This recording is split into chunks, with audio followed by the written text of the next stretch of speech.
Assalamualaikum warahmatullahi wabarakatuh. Kembali lagi bersama saya Frijal dengan NIM 8020180312. Kali ini saya dengan mata kuliah aplikasi interface. Di sini saya akan menjelaskan apa yang dimaksud dengan aplikasi software. Nah, jadi interface software adalah sebuah perangkat lunak yang digunakan untuk memenuhi kebutuhan suatu organisasi, bukan digunakan untuk kebutuhan suatu individu. Dalam pengertian klasik, organisasi adalah entitas dan aturan dan kontrol yang diperlukan untuk menjaga bisnis agar tetap berjalan dengan lancar, akan tetapi dapat bertindak untuk membatasi suatu inovasi. Sedangkan menurut para ahli, organisasi adalah bentuk setiap perserikatan manusia yang untuk mencapai tujuan bersama. Rasionalisme adalah paham yang menekan pemikiran sebagai sumber utama pengetahuan dan memegang otoritas terakhir bagi penentu kebenaran. Menurut para penganut aliran rasionalisme, aturan dengan akalnya memiliki kemampuan untuk mengetahui struktur dasar alam semesta secara a priori. Maksudnya, pengetahuan diperoleh tanpa melalui pengalaman indrawi, atau dengan kata lain rasionalisme menyatakan bahwa sumber pengetahuan manusia adalah akal atau ide.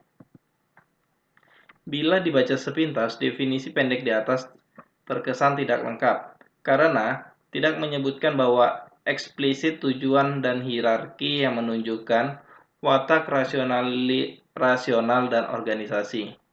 Namun, bila disimak secara cermat, definisi pendek telah memberikan pengertian yang lengkap. Pertama, dinyatakan bahwa organisasi adalah sebuah sistem. Yang kedua, bagian-bagian dari sistem tersebut adalah kegiatan-kegiatan atau daya-daya dan buku orang sebagai bagian dari sistem. Kegiatan-kegiatan atau daya-daya yang berbeda. Terdapat dua buah kegiatan atau daya yang berbeda, akan tetapi saling berhubungan secara independen. Yang ketiga, kegiatan-kegiatan atau daya-daya dikoordinasi.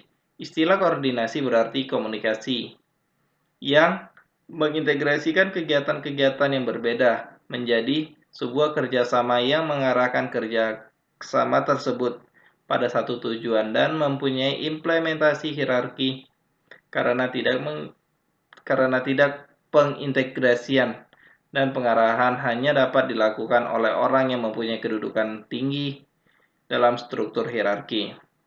Keempat, ungkapan dengan sadar secara harfiah berarti disengaja, mempunyai tujuan dan alasan. Jadi, ungkapan dikoordinasi dengan sadar berarti kegiatan-kegiatan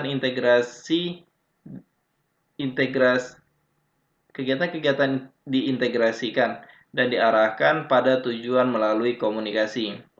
Akhirnya, istilah sistem hakikatnya juga mengandung pengertian tujuan dan hierarki. Dari definisi-definisi yang dikembangkan oleh para ilmuwan ternama di atas, kita dapat menentukan 5 pokok unsur dalam konsep organisasi. Yaitu 1. Organisasi merupakan sebuah sistem, kegiatan-kegiatan yang diorganisasikan.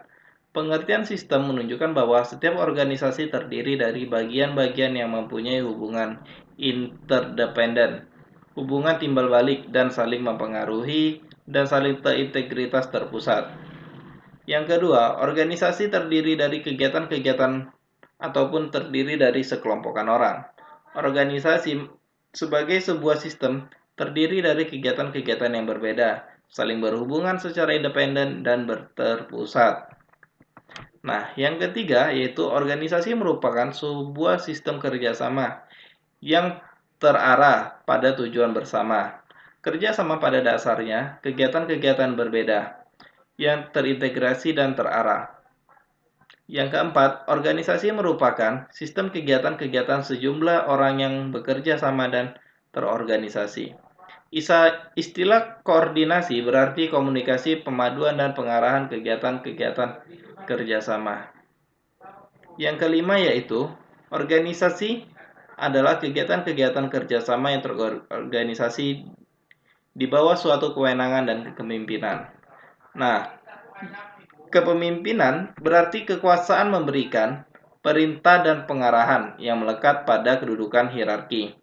Hierarki suatu organisasi terbentuk berdasarkan hubungan-hubungan kewenangan dan tanggung jawab dalam pembagian kerja dan pencapaian tujuan. Tujuan yang terstruktur piramida.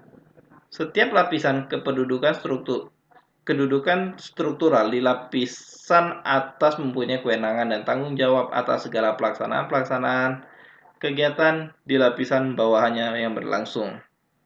Istilah kepemimpinan digunakan untuk menekan bahwa kewenangan dan tanggung jawab untuk mengarahkan semua kegiatan demi pencapaian tujuan suatu organisasi. Nah, kesimpulannya adalah interface software menggambarkan koleksi program komputer dengan aplikasi bisnis, alat pemodelan bagaimana seluruh organisasi bekerja, dan alat-alat pengembangan untuk membangun aplikasi yang unik untuk organisasi tersebut. Perangkat lunak ini dimaksudkan untuk memecah masalah perusahaan yang besar, bukan masalah yang berhubungan dengan departemen. Software ini juga bertujuan untuk meningkatkan produktivitas dan efisien dalam suatu perusahaan dengan menyediakan fungsi dukungan logika bisnis.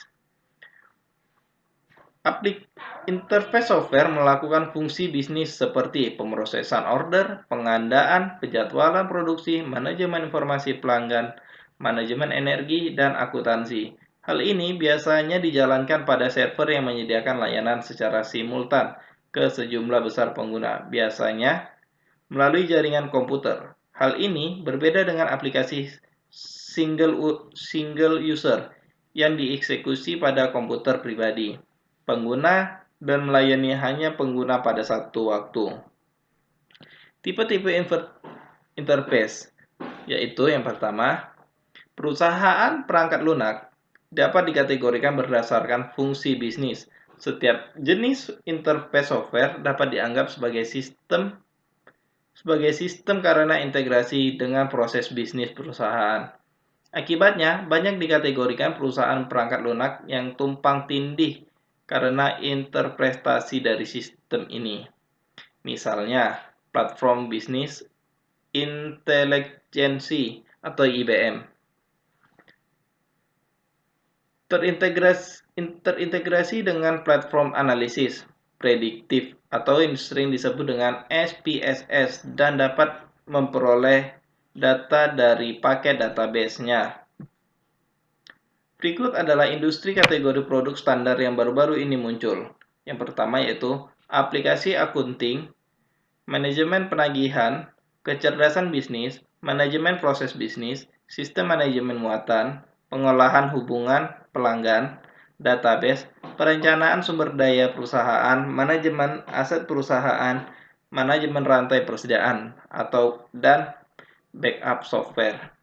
Nah, kelebihan dan kekurangan dari aplikasi ini yaitu yang pertama itu kelebihan.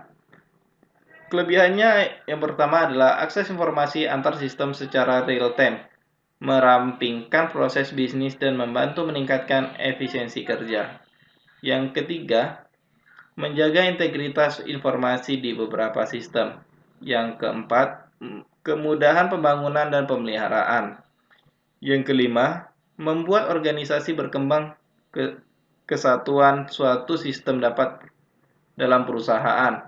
Akan membuat semua bagian cepat berkembang dibandingkan dengan suatu organisasi yang sistemnya tidak terintegrasi. Kekurangannya yaitu membutuhkan biaya yang tinggi untuk pengembangan awal, terutama untuk usaha kecil dan menengah. Memerlukan desain bisnis yang bagus di awal, yang mana banyak manajer tidak dapat membayangkan atau tidak mau berinvestasi. Fungsinya dari aplikasi ini yaitu sebagai informasi lintas fungsi yang meningkatkan komunikasi, koordinasi, dan kerjasama antar anggota tim bisnis dalam suatu kelompok kerja. Tujuan dari sistem kerjasama perusahaan adalah untuk memungkinkan kita bekerja sama secara mudah dan efektif dengan membantu kita untuk berkomunikasi, berbagi informasi satu sama lain, mengkoordinasikan usaha kegiatan individual kita dan menggunakan sumber daya bersama-sama. Demikianlah penjelasan dari saya. Saya ucapkan terima kasih. Wassalamualaikum warahmatullahi wabarakatuh.